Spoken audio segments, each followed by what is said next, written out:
right, Jim, what do we got going on here? Well, we're gonna put these big 3-foot windows in.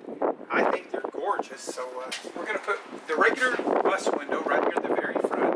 It will be one of the emergency windows that opens up. Then we're gonna start the 3-foot window here. It'll go over to about here. So we have to weld in a frame.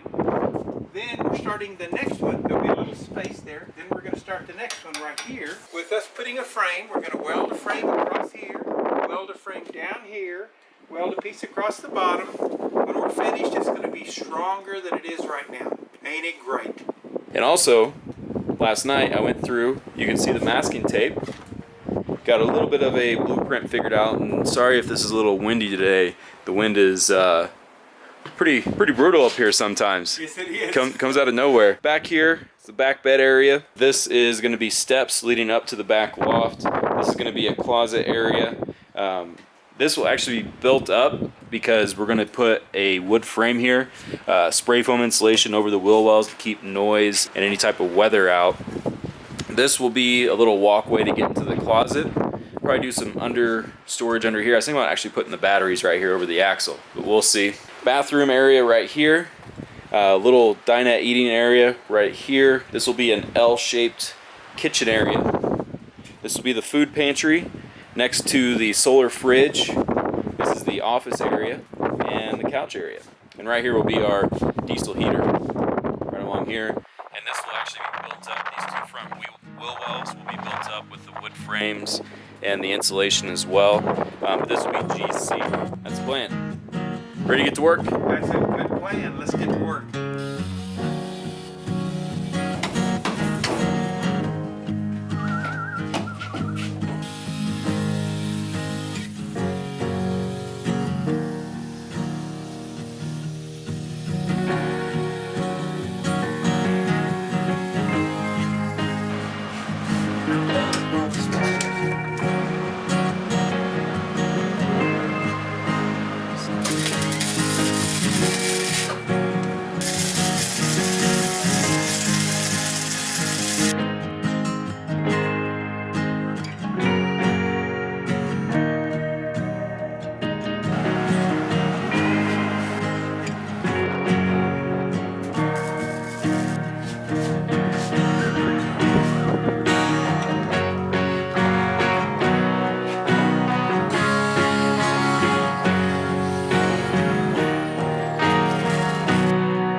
Well, the plan for today is get the other two windows cut in right here.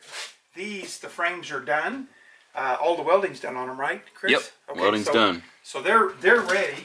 The only thing we will have to do is we will be putting some angle on the insides of the windows to attach the sheet metal to. This side, we've already got one pole cut out, and we've got 1 1.25 inch tubing welded in at the top. We're going to do the same thing again that we did here. So what this is now is one window's here, then this will be the wall, and then another window here. And those are big windows, 3 by 3. It's going to be nice and lit in here. They are great. And then did you tell them that you're going to have that you're also going to put in some of the emergency windows that fold out over your table down here? Nope, didn't get to that part. So we're just going to use the stock width right here to put emergency exit windows in. 2 of them right here. This is where the dining table is going to go. It'll probably be a fold out so we have more room between the bathroom and kitchen. So whenever we do eat, we can just fold that out, and then we'll have the stools as the eating area. So we'll have 2 emergency exit windows that we'll be able to open up. We'll have to figure out a screen system to keep the bugs out. But I was thinking, because they open one way or the other, or they open only one way. So I was thinking maybe we can have the 2 exit windows. One opens up this way, and then the other opens up this way. Well, What do you think? I think you have to be careful about having a window that opens up this way. Just in case it comes open? If it comes loose, it's gone. If it opens up this way, then if it comes loose, it just kind of... I guess it's a risk. It's a risk reward system. It's a risk reward. And then right up here, we're gonna have 2 more emergency exit windows. This is where the lofted bed's gonna be, and then we're gonna have 1 emergency exit window that opens right here, and then we'll also have the one here in the back that opens back in the bedroom. So we'll be able, when we get to spots like this, yes, one on the other side. So when we get to spots like this, it's a beautiful day, nice sunny day. We can literally just open up every window in here and just have awesome. Just have the outside coming beautiful, in. Chris, beautiful. All right, so right now we're getting everything set up to probably move the lights back, move some of this stuff, put it back in the bin, and get started for the day, getting these windows framed in. And do you think we're doing any sheet metal today? Well, yeah, I think we will, because you got all the rivets loose on the back areas. Which was a pain. Which was a big pain, yes. So this back here, trying to get this back panel off, all these rivets, half of it was inside, half of it was inside, just trying to get into these spots. I'd say this one back here, trying to get it figured out and get everything off, took about 1.5 hours to 2 hours. And then once I figured that out, then this side wasn't as bad, because this side had the vents for this. Here's the rivets I was asking about right here. Yeah. All those right along there. So those rivets need to come out too? Well, yes. Okay. By just putting the metal up under here all the way, then you could just drill right between each one of these. Well, I don't think it'd be that big of a deal getting those rivets out. It's just, okay. It's just more of, I hope that the structural integrity of that will hold up as I use the air gun or try and hit those rivets out. That's the only thing I would be concerned about. Well, yeah, I was doing it with a hammer and a chisel, and it started tearing it up. Mm-hmm. So I just went over the top, and that's why if you look at mine, it's got rivets about every ½ inch. Okay, we'll cross that bridge once we get to it. We'll get these windows framed in, and then once we get this tackled, then worry about that.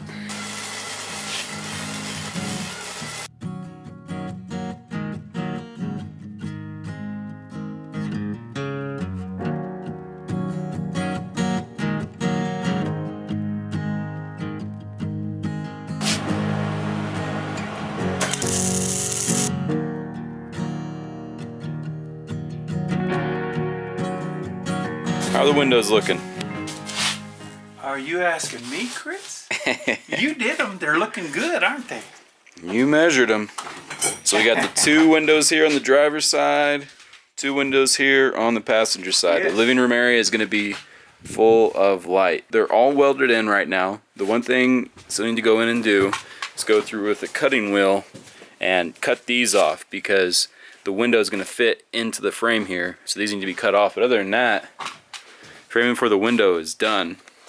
And back here, what are you working on? Well, I'm getting ready to put in the bar across here. In fact, I'll cut it and you'll weld it. And then we're going to scab on the sides of this up to here. And that's going to give us our strength there. Can you explain scabbing?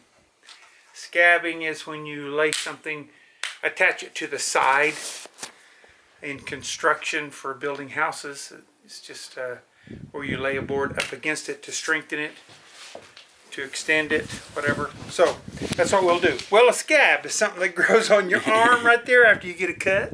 After you get a welder piece of weld on you when you're welding? That's it. That's it. I'll cut some pieces for you to weld there. We'll clamp them on. And then I'll cut a piece to go in here. And then, boy, when we put the sheet metal down there, that door will work perfect. Be awesome. And then I'm working through back here. The only welds left other than what we just talked about is welding these posts on. And then also, you see that there's still a gap in the tube back there. It's because we had to get 1-inch tubular steel. And that's it right there. I picked it up last night. So we're making progress. Might even get a sheet of sheet metal up. Today. We are, absolutely. Alrighty, so we are a little bit further along. Pretty much got all these supports welded in. Just have a couple more to go. What do we have there, Jim? Well, these are to put the rivets in the new sheet metal. We have to weld an angle on the sides of these. So we already welded this one on. Chris already did this, so you can see how that works. And so what we do is we'll just establish a pattern that Chris wants on here for us. And then as far as putting these on, what we do is we find out where the line of rivets is on the outside, and we weld, because we're only putting one of these on one side. And so we're going to weld it on the same side. And what we'll do, we just simply put a straight edge on here, like that. Whoops. So we have something to go against when we get ready to put our piece in. So we're just going to clamp that up right there, and we're going to clamp this one up. And then I've already cut some. We've already cut the pieces that go in here, and make them a little shorter. They're actually 21.5. We made them a little shorter than 21.5. That way we have a little bit of space. They just get a couple rivets in them anyway. And then that, you just simply hold that right in, spot weld it here, spot weld it there, put a few spots in between, and then this comes back off, goes to the next one. So what this does, as we continue forward, as Jim said, this lines up with the original H channel, and that's what our sheet metal's gonna hold on to. What we can do right now, just as a test, see how hard it is to drill through this. Alrighty then. Go for it. So on Jim's bus, he used what was this, 16 gauge? So he used 16 gauge. This is 11 gauge. You can see the size difference. Now it's going to be very telling how long it takes per hole we have to drill in here for the rivets, because we have to do this, or I have to do this. Lots of times. For every single window. How many per window? Or per one per support? window. There's basically 13 supports on each side. But how many holes per? Oh, about 3 to 4, depending on what kind of a pattern you want on there. So we're you can going to see how this works. These are a little over 4 inches apart right here. Okay, so if you continue that pattern, 4 inches in 21 inches, you're going to end up with 5 holes. You may end up putting 4. This is one of the difficult parts of yours, right? Actually, the most difficult part, which you did really easily, was taking out those rivets on the top, taking out the rivets on the back 2 corners, because the rivets were harder than the metal when I started working, and so you start working with the rivets and the metal starts bending on you. So I think rivets were a lot harder, but you found an easier way with the air gun. But there's no way around drilling holes. No way around drilling holes. No, you're going to drill them. And it's not that bad. It just is time consuming, and as long as you keep your bit oiled, you won't burn up nearly as many bits. We got cutting oil. Just think it's in a spray bottle. Just spray it every few seconds and it'll go through. See. We'll see.